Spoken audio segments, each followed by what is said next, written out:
Dans les présentations précédentes, Hal Holbrook et nos experts invités nous ont dévoilé l'histoire du sabbat biblique depuis les débuts de l'humanité. Institué comme pivot du cycle hebdomadaire, le 7e jour a marqué pendant des milliers d'années la puissance et l'autorité du Créateur. Les 10 commandements, principes fondamentaux de la vie humaine, ont élevé le 7e jour au niveau de décret divin. Tout au long de la vie de Jésus, la controverse et le débat ont continué sur la question de l'observation appropriée du sabbat. Leur manière d'observer le sabbat était très légaliste. Vous ne pouviez rien faire. En guérissant l'homme à la main sèche, Jésus a manifesté l'esprit véritable du sabbat. Il a rejeté les règles des rabbins. Il observait le sabbat tel qu'enseigné dans les anciens écrits hébraïques. Jésus n'a pas enfreint le sabbat des 10 commandements. Ce qu'il a fait, c'est qu'il a défié les coutumes et les traditions des hommes. Alors où et quand les chrétiens ont-ils commencé à observer un autre jour d'adoration? La première loi exigeant du peuple qu'il célèbre et se repose le dimanche a été promulguée par l'empereur Constantin en l'an 321. Malgré la popularité de l'adoration du soleil et des lois du dimanche décrétées par les empereurs, plusieurs chrétiens ont continué à célébrer le sabbat le 7e jour.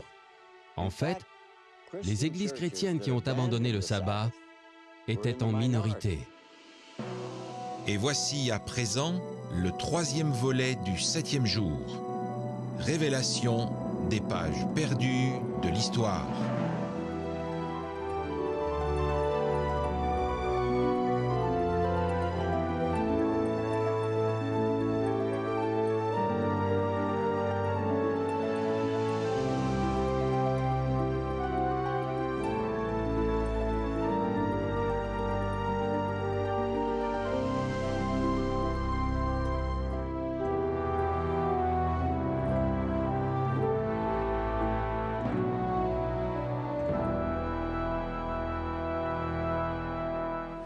Je suis Patrick, un pécheur parmi les plus ignorants, le plus petit d'entre les croyants, et bon nombre de gens me méprisent. Mon père s'appelait Caponicos, un diacre, fils de Poptitius, prêtre du village de Benaverme-Tabournier. Il avait une maison de campagne tout près, et c'est à cet endroit que j'ai été capturé. J'avais environ 16 ans à l'époque. Je ne connaissais pas le Dieu véritable. J'ai été emmené en captivité en Irlande avec plusieurs milliers de personnes. Et c'est tout ce que nous méritions, car nous nous étions détournés de Dieu et nous n'observions pas ses commandements. Il s'agit d'une copie de la confession de Saint Patrick, le témoignage d'un homme souvent considéré comme l'Irlandais le plus célèbre de tous les temps. Mais les mythes et les légendes obscurcissent souvent sa véritable identité. S'agit-il d'un missionnaire qui a accompli beaucoup de miracles pour l'Irlande? Est-il celui qui a chassé les serpents de l'île? Qui était-il vraiment? Bienvenue à ce 3e volet du 7e jour, la découverte des pages perdues de l'histoire. Je suis Hal Holbrook et nous allons découvrir le véritable Saint Patrick et constater qu'il s'agissait d'un homme très différent du Saint Patrick dont parlent les légendes et les traditions. Nous allons bientôt en découvrir davantage sur les efforts réitérés visant à remplacer le sabbat biblique par le dimanche en tant que jour d'adoration chrétien universel. Patrick est né en Écosse à la fin du IVe siècle dans une culture chrétienne celtique. Sa religion était très différente du christianisme latin ou romain qui se propageait dans les autres parties occidentales de l'Europe. Nous ne savons pas vraiment qui étaient ces premiers chrétiens celtiques. Il semble qu'on ignore qui leur a apporté le christianisme. Nous ne sommes même pas certains de la façon dont tout cela a débuté. Mais nous savons qu'ils étaient croyants, d'après les textes de Patrick et des autres. Nous savons que leur croyance était fondée sur leur compréhension des Écritures. Contrairement aux théologiens du christianisme romain qui en appelaient de plus en plus aux enseignements de l'Église et des conciles, les enseignants celtes mettaient l'accent sur la Bible. Cette fidélité à la Bible était ce qui distinguait les chrétiens celtiques de la communauté chrétienne romaine, plus nombreuse. Comme la Bible était le fondement de leur foi, il leur était très difficile d'accepter l'autorité de l'Église romaine. Voyez-vous, l'Église celtique s'était développée au-delà de l'influence romaine. Elle était enracinée dans l'Église observatrice du sabbat, débutant au 1er siècle avec Jésus et ses apôtres. Le milieu dans lequel le christianisme celtique et son enseignement se sont développés implanta en eux une ferme confiance dans les Écritures. Ils voulaient accomplir ce que la Bible leur enseignait. Cet arrière-plan révèle également qu'ils ont reçu leur enseignement chrétien avant que l'observation du dimanche ne prenne de l'ampleur. Rien n'indique dans l'œuvre de Patrick son acceptation des enseignements des pères de l'Église. Il ne se référait qu'aux Écritures pour soutenir ce qu'il croyait, ce qu'il pratiquait et propageait. Telle était la religion de Patrick, fondée entièrement sur la Bible, fidèle à ses enseignements et obéissant aux commandements. C'était la religion qu'il était destiné à apporter aux Irlandais.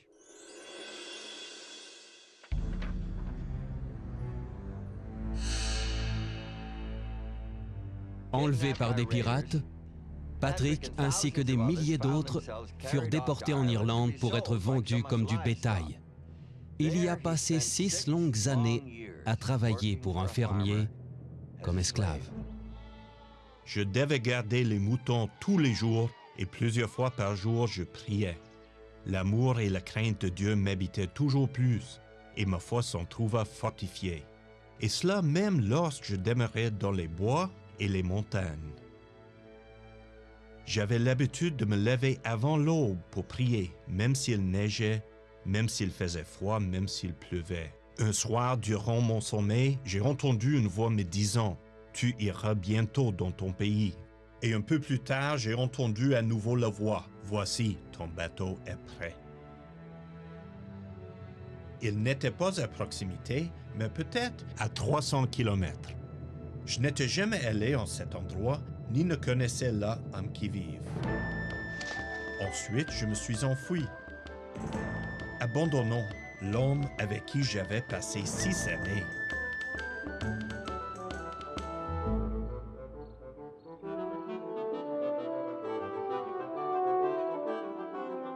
Je m'en suis allé par la puissance de Dieu, qui a dirigé mes pas vers ce qui était bon pour moi, et je n'avais peur de rien, jusqu'au moment où je suis arrivé au bateau.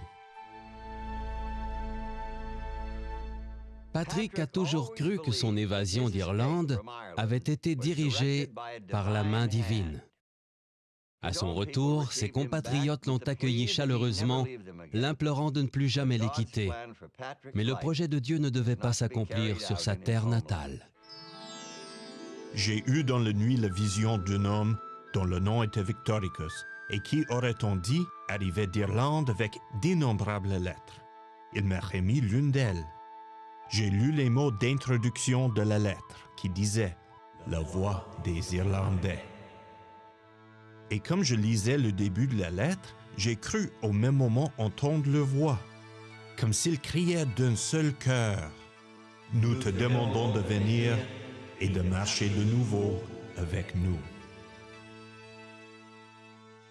Répondant à la voix du peuple irlandais, Patrick revint en Irlande. Sa carrière de prédicateur et d'enseignant lui a valu le titre de saint et lui a fait prendre place dans les rangs des missionnaires chrétiens les plus célèbres au monde. Mais il y a quelque chose de beaucoup moins connu à son sujet. Saint Patrick observait le sabbat du 7e jour, le samedi. Son observation du sabbat est devenue légendaire. 2 siècles après sa mort, son biographe écrit que tous les 7 jours, Patrick et son ami Victoricus se rencontraient pour prier ensemble et fraterniser. Certains historiens vont même jusqu'à penser que l'ami de Patrick, qu'il rencontrait le jour du sabbat, était un ange.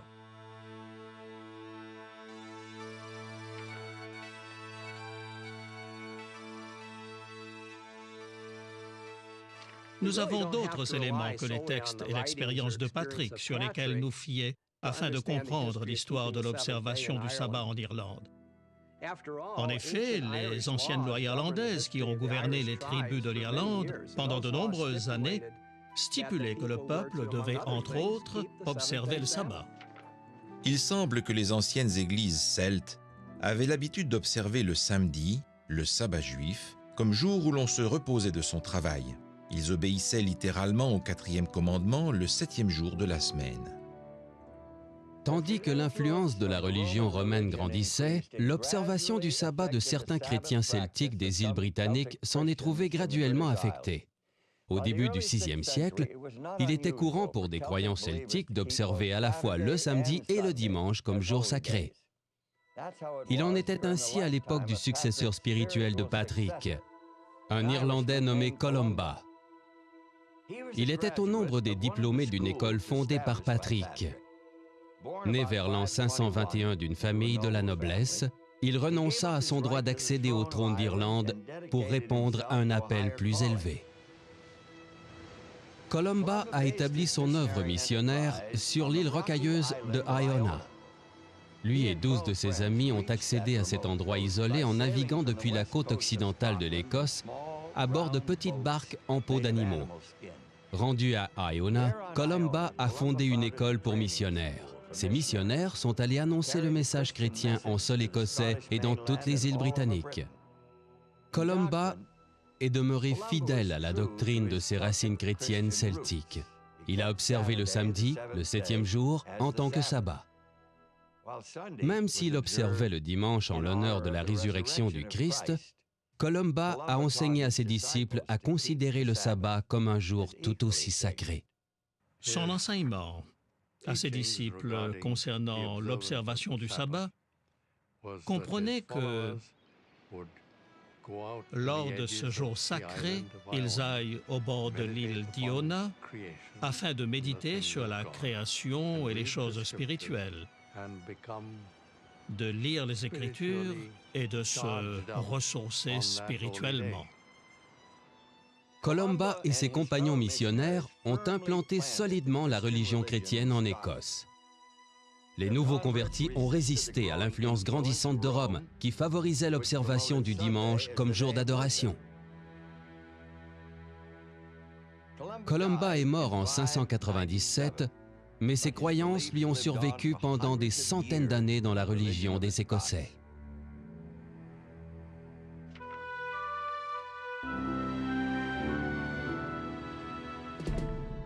En 1070, Malcolm, roi d'Écosse, épousa Marguerite, une jeune femme que le destin allait rendre plus célèbre que son mari. Elle a marqué son passage dans l'histoire principalement comme réformatrice religieuse. En fait, elle a été canonisée par l'Église catholique. On sait que Marguerite a été élevée à la cour très pieuse des rois de Hongrie et que par la suite, vers l'âge de 7 ou 8 ans, elle a vécu à la cour d'Édouard le Confesseur. Et la cour d'Angleterre était également très pieuse, très dévouée au catholicisme. À la cour d'Angleterre, Marguerite évolua sous l'influence des moines bénédictins de Canterbury. Lorsque la situation politique se dégrada au point que sa famille ne soit plus la bienvenue en Angleterre, ils déménagèrent en Écosse où Marguerite retint l'attention du roi. Il semble que Marguerite ait envisagé de devenir nonne. On rapporte qu'elle était très peu disposée à épouser Malcolm, le roi d'Écosse, car elle voulait, selon son propre dire, être épouse du Christ. Le biographe de Marguerite rapporte que dans les premières années de sa vie, elle était très dévouée à l'Église et envisageait de devenir religieuse. Son biographe rapporte également que lorsqu'elle est arrivée en Écosse et a rencontré Malcolm, son futur mari, elle n'était pas disposée à lui accorder sa main, mais y consentit toutefois à la demande de sa famille, et également parce qu'elle croyait que Dieu lui donnait ainsi une occasion de réaliser son œuvre dans le royaume d'Écosse. Marguerite trouvait que la cour écossaise était quelque peu rustre et grossière. Elle résolut de changer tout ça. Elle était scandalisée par la manière dont les gens pratiquaient leur religion. Bon nombre observaient toujours les doctrines et les traditions transmises par Columba près de 5 siècles auparavant. Un aspect de la religion de ce peuple contrariait particulièrement la nouvelle reine. Lorsque Marguerite est arrivée en Écosse, elle était contrariée par la façon dont on observait le dimanche. Elle a constaté que les gens avaient tendance à exécuter leurs tâches domestiques le dimanche. Ils pouvaient d'abord aller à l'église, mais ensuite ils vaquaient leurs occupations de tous les jours. Et c'était quelque chose qu'elle voulait réformer. La reine insistait sur l'observation stricte et exclusive du jour du Seigneur, le dimanche. Le peuple, comme le clergé, s'y soumirent sans toutefois abandonner complètement leur révérence pour le samedi.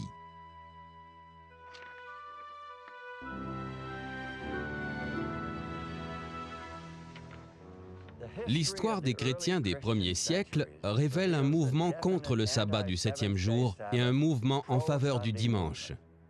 Les documents de l'Église identifient Rome comme étant sans l'ombre d'un doute le centre névralgique de ces mouvements.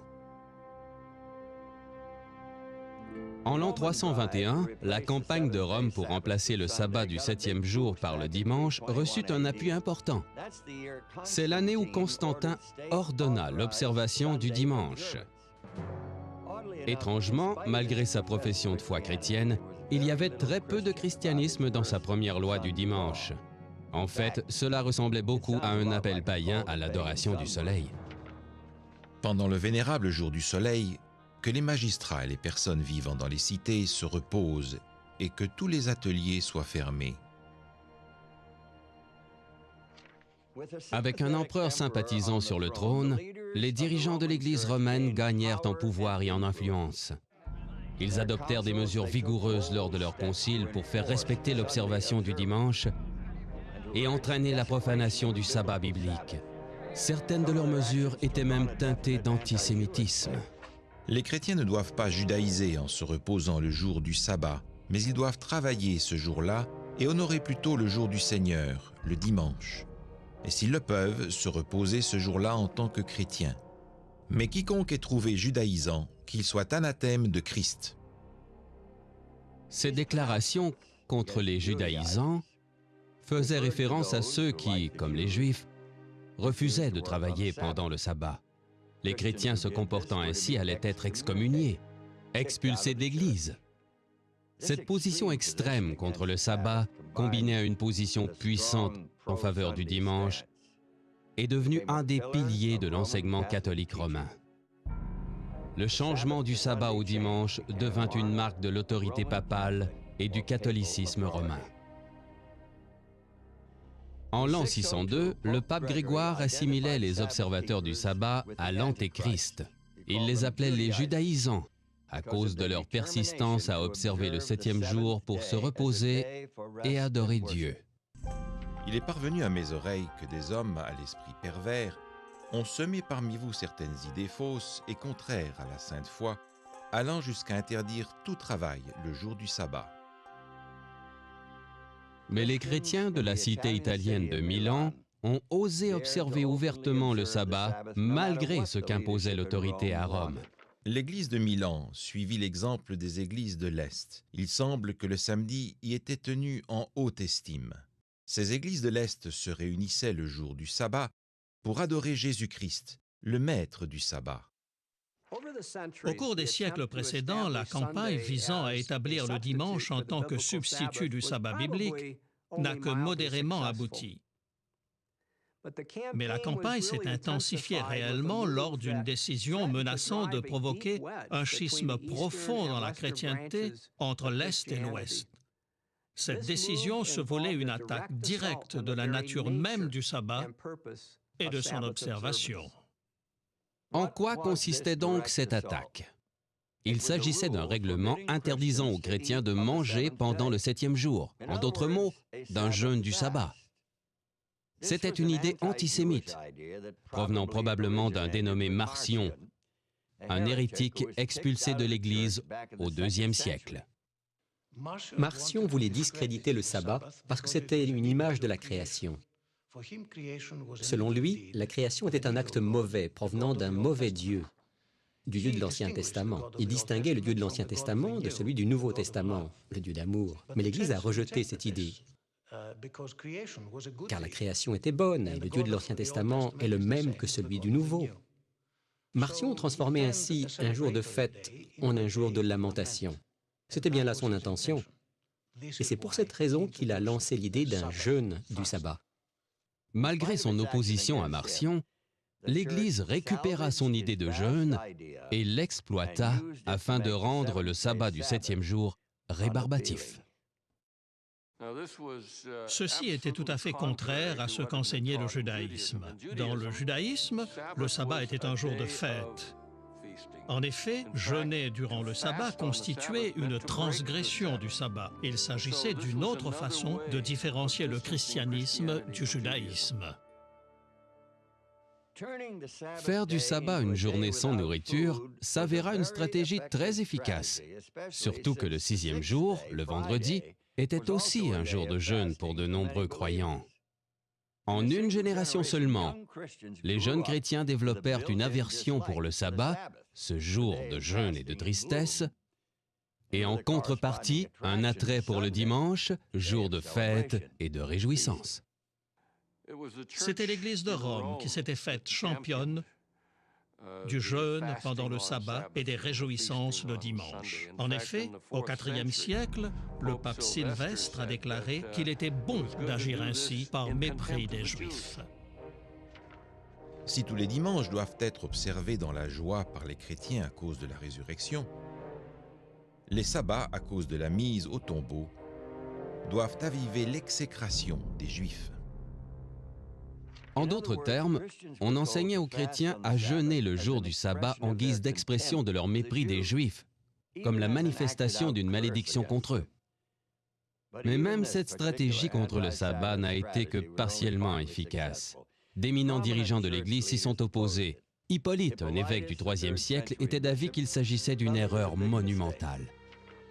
Même à notre époque, certains enseignent à jeûner le jour du sabbat, ce dont le Christ n'a pas parlé. Ils déshonorent ainsi l'évangile de Christ.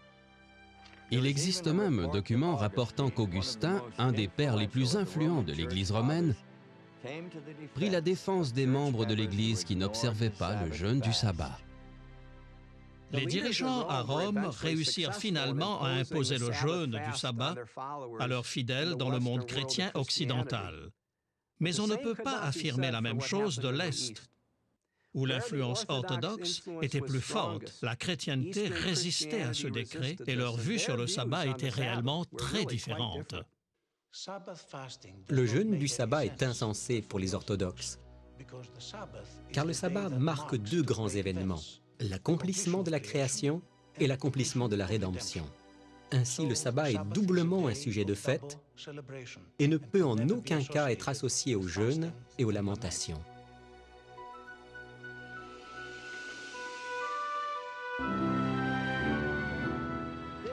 De notre point de vue, la question du sabbat peut sembler n'être qu'une tempête dans un verre d'eau. Mais cette question représentait une véritable lutte pour la suprématie au sein de l'Église, une tension Est-Ouest qui allait finir par scinder le monde chrétien en deux. En l'an 692, l'empereur Justinien II convoqua un concile à Constantinople. Une réunion controversée, connue sous le nom de Concile de Trullo, du nom du palais où les évêques se réunirent. C'était l'occasion idéale pour l'Église orientale de porter un coup à l'influence grandissante du pape à Rome. Le canon 55 du Concile de Trullo est basé sur l'un des canons apostoliques, le canon 64, et sur plusieurs autres canons de conciles locaux. Le principe qui se dégage de tous ces canons est que vous ne pouvez pas jeûner pendant un jour de fête. Or, le sabbat est un jour de fête. Il célèbre deux événements, l'accomplissement de la création et l'accomplissement de la rédemption. Il ne peut donc être associé au jeûne en aucun cas. Ces évêques auraient pu rédiger 1 million de lois. Elles n'auraient été que de l'encre sur du papier sans l'approbation unanime de la plus haute instance de l'Église. Par conséquent, les évêques devaient faire parvenir leurs canons à Rome pour obtenir la signature du pape. Ils les ont expédiés au pape à Rome, puisqu'il était le premier patriarche, le premier de 5 patriarches égaux à la tête de l'Église. Comme le voulait la coutume lors de tous les conciles, il devait être approuvé à l'unanimité comme symbole de leur unité dans la foi et dans l'ordre. Le pape n'a pas signé les canons du concile de Trullo parce qu'il s'opposait au jeûne du sabbat. Le pape était en désaccord avec les autres églises et c'est pour cette raison qu'il ne les a pas signés. Le pape a été reconnu coupable et des mesures appropriées ont été prises par l'empereur. Le pape a été placé en résidence surveillée. Le concile de Trullo n'a donc pas réglé la question. À l'ouest, le jeûne était observé par les chrétiens. À l'est, il ne l'était pas. Le jeûne du sabbat continuait d'être un sujet de discorde, le symbole d'une tension grandissante entre Constantinople et Rome. En l'an 867, Photius, patriarche de Constantinople et principal rival du pape pour l'exercice du pouvoir, invita ses collègues patriarches de l'Est à un autre concile. Pendant le concile, il accusa l'Église de l'Ouest de 8 hérésies. Le schisme phocien entre Constantinople et Rome reposait sur plusieurs points. Le premier point controversé était la question du sabbat. Et cela se vérifie dans les documents originaux se rapportant à cette controverse. Utilisant la tromperie et la ruse, ils ont essayé de détourner ces gens de la foi pure du christianisme. Ils les ont obligés à observer le jeûne du sabbat, contrairement au canon de l'Église. Au cours des 2 siècles qui suivirent, il n'y eut que très peu d'échanges entre les deux parties, mais les vieilles querelles furent alimentées par de nouvelles disputes. Comme des monarques rivaux tentant d'ériger leur propre royaume, le pape et le patriarche essayaient d'accéder à la suprématie. Le grand sujet de controverse entre l'Est et l'Ouest, en 1054, était la question de l'autorité. L'autorité au sein de l'Église. Le pape imposait des traditions particulières à l'Ouest, des traditions romaines, aux églises byzantines d'Italie. Et l'une d'entre elles concernait bien entendu la célébration du jeûne, ou plutôt l'observation du jeûne, le jour du sabbat. Le pape envoya le cardinal Humbert, un de ses plus proches collaborateurs, afin de négocier avec Michel Cérularius, le patriarche orthodoxe. Cette tentative ne produisit aucun résultat, aucune des deux parties ne voulant céder pour l'unité de la chrétienté. La situation s'envenima, puis vint le 16 juillet 1054.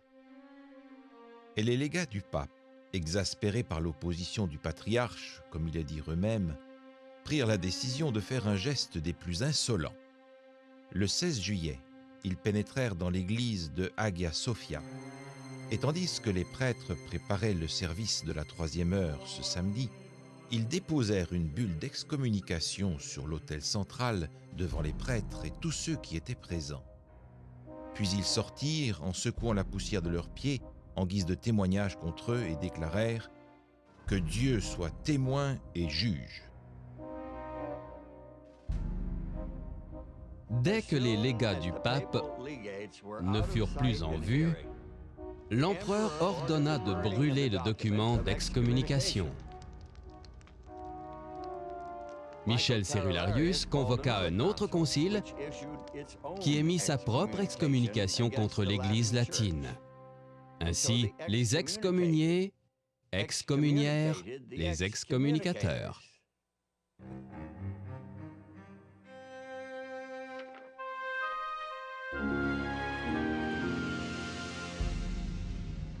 Il est clair que la fidélité au sabbat du 4e commandement ne s'est pas éteinte facilement. Les efforts de l'Église romaine visant à promouvoir l'alternative du dimanche se poursuivaient. Une nouvelle approche eut lieu sous forme d'une lettre. Une lettre qui provenait soi-disant directement du ciel. Dieu a ordonné la sanctification du dimanche, car Dieu a écrit ce commandement de sa propre main pour les hommes, de peur qu'ils n'accomplissent des travaux et des tâches serviles le dimanche. La lettre prétend avoir été écrite par Jésus lui-même. On affirme qu'elle est apparue sur l'autel de Saint-Pierre à Rome. Le prêtre, en récitant la messe, l'aurait découverte à cet endroit et, évidemment, en aurait été très effrayé. Une lettre du ciel. Pensez-y. Qui ne rêverait d'en avoir une pour confirmer ses opinions? Ce serait un outil de persuasion extrêmement efficace, particulièrement pour le peuple sans instruction et superstitieux de l'époque médiévale. Il n'est pas rare chez les gens du Moyen Âge de prétendre avoir reçu une lettre du ciel confirmant leur position. Il n'y avait rien de mieux que de posséder une lettre venant de Dieu. Il est très difficile d'établir de quelle façon la lettre s'est rendue en Irlande. L'explication la plus probable serait qu'un moine irlandais, en pèlerinage sur le continent, l'aurait acquise d'une manière ou d'une autre et l'aurait emportée avec lui. Quelle que soit la manière dont elle est parvenue en Irlande, nous savons précisément ce qu'elle disait. La lettre intégrale a été conservée comme partie des lois irlandaises. En Irlande, l'Épître de Jésus fait partie d'une collection d'articles sur l'observation du dimanche. Les deux premiers éléments sont assez brefs et énoncent certaines des punitions. Vient ensuite le troisième élément, la lettre proprement dite. Et finalement, on trouve un long traité beaucoup plus détaillé sur les conséquences personnelles qu'entraînent d'éventuelles transgressions de l'observation du dimanche. Quelle que soit la calamité ou le trouble survenu dans le monde, cela découle de la transgression du dimanche. De plus, dans certaines régions de l'Est, des bêtes sauvages ont été envoyées contre les hommes pour venger la transgression du dimanche. Certaines des menaces dans cette lettre sont terrifiantes et relèvent du fantastique. On nous dit que de grosses bêtes sauvages et des sauterelles attendent seulement la transgression du dimanche pour la venger. Il y aura des pluies diluviennes accompagnées de tonnerres et d'éclairs, ainsi que d'énormes grêlons. Il y aura des serpents volants dans le ciel. En résumé, beaucoup de désastres et de calamités se déchaîneront si les gens violent la loi du dimanche. Pour l'esprit naïf du Moyen Âge, ces menaces de punition surnaturelle devaient être absolument terrifiantes. Mieux valait se soumettre à l'observation du dimanche que de risquer la terreur de ces calamités et ces catastrophes surnaturelles. Cette soi-disant épître de Jésus appuyait clairement les règles des conciles de l'Église et les déclarations des papes. Mais elle était en opposition directe avec la loi du sabbat des 10 commandements. L'Épître de Jésus fait partie d'une énorme quantité de textes apocryphes. Ceci signifie qu'elle n'est pas canonique, ne fait pas partie de la Bible et ne devrait être interprétée en aucun cas selon ce qu'elle prétend être. Cette lettre de Jésus démontre à quel point les dirigeants de l'Église romaine médiévale étaient déterminés à remplacer le sabbat biblique par le dimanche. Des machinations similaires avec des messages célestes ont été utilisées en d'autres endroits et à d'autres époques. En l'an 1200, Eustache de Flay, un abbé français, arriva en Angleterre et lança la version médiévale d'une campagne de réveil religieux. Il tenta de convaincre les gens qu'il ne fallait ni acheter ni vendre le dimanche. Constatant que ses efforts n'aboutissaient pas, il retourna dans sa France natale. Mais il est revenu en 1200 avec cette fois le renfort d'une lettre soi-disant venue du ciel et déposée sur l'autel de Saint-Siméon à Jérusalem, dans laquelle Dieu lui-même menaçait de châtier ceux qui travaillaient ou faisaient du commerce le dimanche. Cette tentative de renforcer l'interdiction de travailler le dimanche s'est perpétuée tout au long du Moyen Âge, dans les conciles, les décrets papaux, la loi canonique et les enseignements. De toute évidence, le fait qu'il faille perpétuellement renforcer ce règlement indique qu'il n'est pas toujours observé.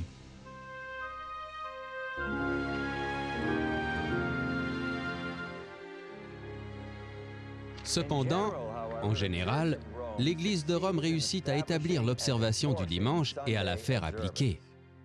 Après tout, les empereurs et les rois étaient dans l'obligation de faire appliquer la loi de l'Église.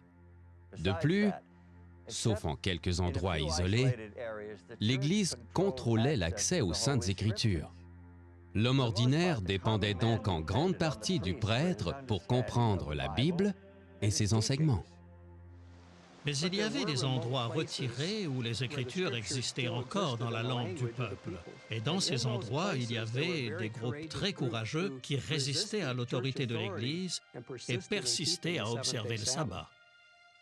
Dans les montagnes du nord de l'Espagne, en Italie et dans le sud de la France, la résistance de certains groupes d'individus au pouvoir de Rome est devenue légendaire. Des peuples tels les Albigeois, les Cathares, les Passaguini et les Vaudois. Des documents de l'époque nous indiquent que de nombreuses personnes au sein de ces groupes observaient le sabbat du 7e jour.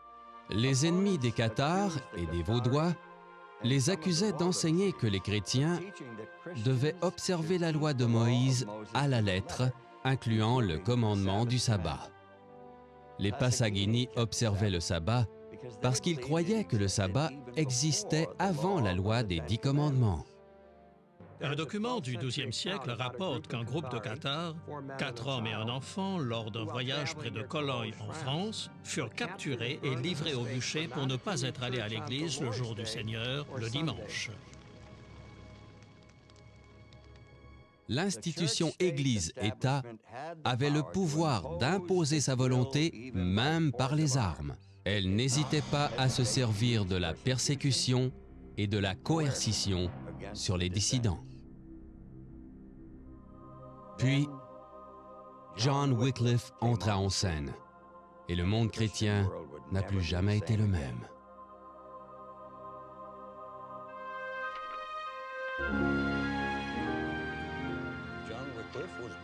John Wycliffe est né au Yorkshire, dans un manoir de la petite ville de Ipswell, d'une famille assez fortunée qui avait les moyens d'envoyer ce fils très précoce à Oxford pour y étudier. Cet endroit est devenu son véritable foyer pour le reste de sa vie. C'était le centre de sa vie, son centre d'intérêt et d'influence. John Wycliffe était passionnément amoureux de la parole de Dieu.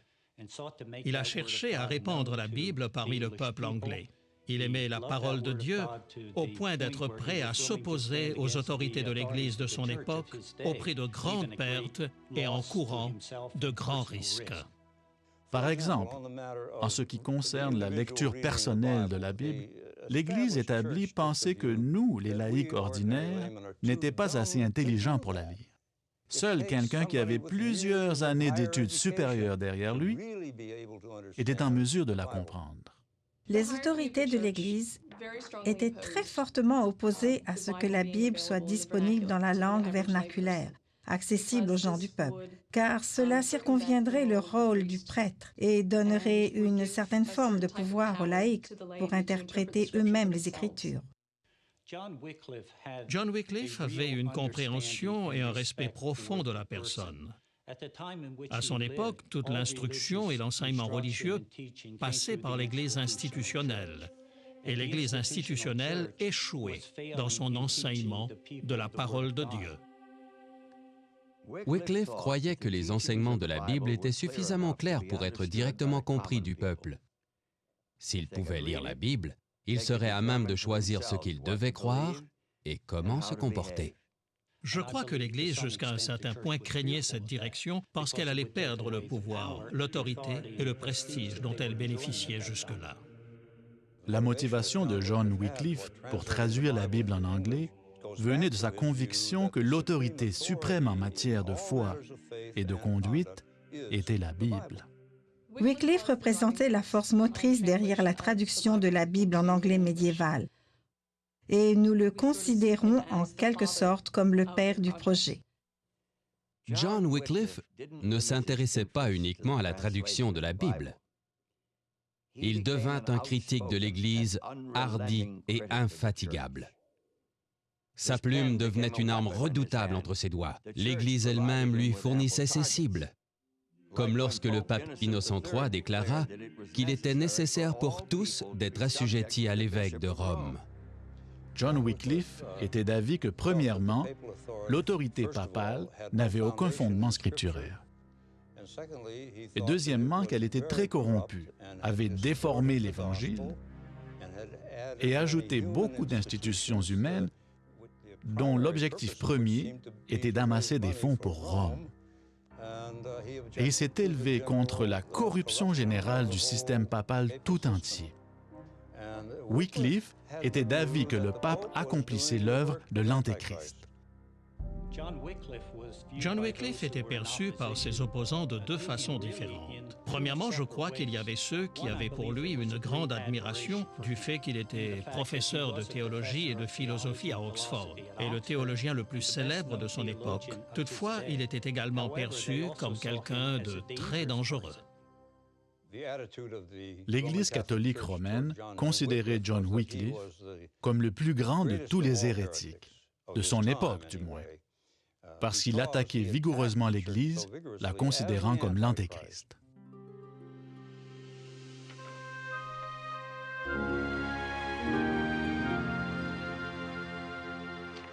John Wycliffe aurait probablement connu une existence paisible s'il avait bien voulu garder ses opinions pour lui-même. Mais à tirer sans relâche sur l'Église avec sa plume et ses paroles, il se rallia nombre de sympathisants. C'était un homme charismatique qui s'attirait des disciples et des supporters. Les disciples de John Wycliffe étaient connus sous le nom de Lollards. John Wycliffe a encouragé les Lollards à distribuer la Bible aux gens ordinaires, la Bible en anglais. Et ils sont partis dans les campagnes avec leurs sandales, leurs toges roussâtres, leurs bâtons et presque rien d'autre dans toute l'Angleterre. Initialement, le mot lollard avait une connotation péjorative et méprisante. Le mot nous vient du mot néerlandais lollen, qui signifie marmonner, et l'on s'en servait pour les désigner comme des marmotteurs ou des fanatiques religieux. Le terme a finalement été adopté par les lollards eux-mêmes. Et dans un texte merveilleux sur la traduction biblique, ils font référence à Jésus lui-même comme le plus grand lollard qui ait existé. Une des questions de tous les temps est la question de l'autorité. Il y avait deux points de vue à l'époque de Wycliffe. L'Église romaine affirmait détenir l'autorité parce qu'elle était infaillible et qu'elle détenait ce droit de Dieu. D'un autre côté, les Lollards croyaient que l'autorité ultime était en Dieu par les Écritures. Le mouvement des Lollards est finalement devenu clandestin, voire piétiste. Ce que je veux dire, c'est qu'ils ont commencé à étudier la Bible plus littéralement. Ils cherchaient à l'appliquer dans leur cœur et dans leur vie d'une façon plus fidèle à ce que le texte de l'Écriture enseignait. Certains Lollards sont devenus des observateurs du sabbat, croyant que le culte devait avoir lieu le samedi, selon les Écritures. Les seules preuves que nous ayons de l'existence de Lollards observant le sabbat se trouvent dans le rapport de leur procès. On trouve par exemple l'histoire d'un homme, John Senior, traduit en justice en 1402 à cause de sa pratique du sabbat. Il affirmait qu'il continuerait à le faire jusqu'à ce que quelqu'un lui prouve par les Écritures qu'il était dans l'erreur. Avec cette vision des Écritures, il n'est pas surprenant qu'il y ait eu des observateurs du sabbat parmi les Lollards. Ils furent les précurseurs d'un grand nombre qui allaient redécouvrir le sabbat de la Bible lors de la Réforme protestante.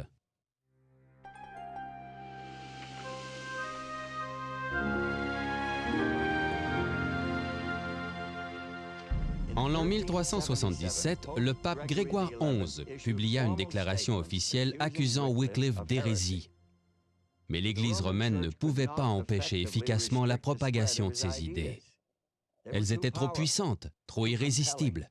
Lorsque ces idées se répandirent dans les institutions d'enseignement, il n'y eut plus aucun moyen de les arrêter. Les enseignements de Wycliffe ont inspiré des idées révolutionnaires chez les premiers réformateurs protestants. C'est pour cette raison que les historiens ont appelé Wycliffe « l'étoile du matin de la Réforme ». L'Église de Rome s'en est prise à tous ceux qui croyaient que l'Écriture avait préséance sur l'autorité de l'Église. Bien que Wycliffe soit mort d'une mort naturelle, bon nombre de ses disciples n'ont pas eu cette chance. Une grande persécution s'ensuivit, rendue possible surtout par la relation étroite entre l'Église et le gouvernement anglais. Au cours des derniers siècles du Moyen Âge, l'Église et l'État marchaient la main dans la main. Dans une large mesure, l'État était administré par des ecclésiastiques expérimentés. Les évêques dirigeaient l'État pour le roi. D'un autre côté, l'État soutenait l'Église. D'une manière tout à fait évidente, les décrets de l'acte du Parlement de 1401, connu comme l'acte autorisant à brûler les hérétiques, de cette façon, l'État payait sa dette envers l'Église en maintenant ses positions vis-à-vis de la minorité hérétique, connue sous le nom de Lollards.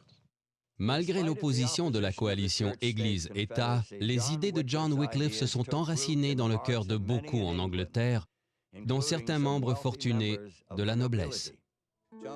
John Oldcastle était l'un de ces nobles attirés par les idées de Wycliffe. Il les a appuyées de plusieurs manières, avec son argent et en devenant un prédicateur dévoué des points de vue de Wycliffe. Et quand cela a été interdit par décret parlementaire, sous peine d'emprisonnement ou de mort, il a continué malgré tout. Il a finalement été arrêté et livré au bûcher. Les institutions religieuses ont la triste réputation de recourir à la force lorsque la persuasion échoue. Cela semble particulièrement vrai lorsque l'Église et l'État s'unissent, et cela a été vraiment le cas pour l'Église de Rome au Moyen Âge. Si l'autorité suprême de l'Église pouvait être maintenue, les enseignements de l'Écriture finiraient par être occultés et oubliés. Mais si la Bible en venait à être perçue comme la source sacrée de la doctrine et le guide légitime de la vie chrétienne, le pouvoir de l'Église et de ses traditions perdrait beaucoup d'importance. Et grâce à John Wycliffe, c'est précisément ce qui s'est produit au cours des siècles qui ont mené à la Réforme protestante. Tandis que la connaissance de la Bible augmentait, il en allait de même de la compréhension du plan de Dieu pour l'humanité tel qu'il est révélé dans les 10 commandements. Ceci, bien sûr, a un impact sur notre histoire du 7e jour. Grâce à la disponibilité de la Bible dans la langue de l'homme ordinaire, tout était prêt pour la redécouverte du sabbat de la Bible, et c'est l'histoire que nous allons vous raconter dans le 4e volet de notre série, le 7e jour.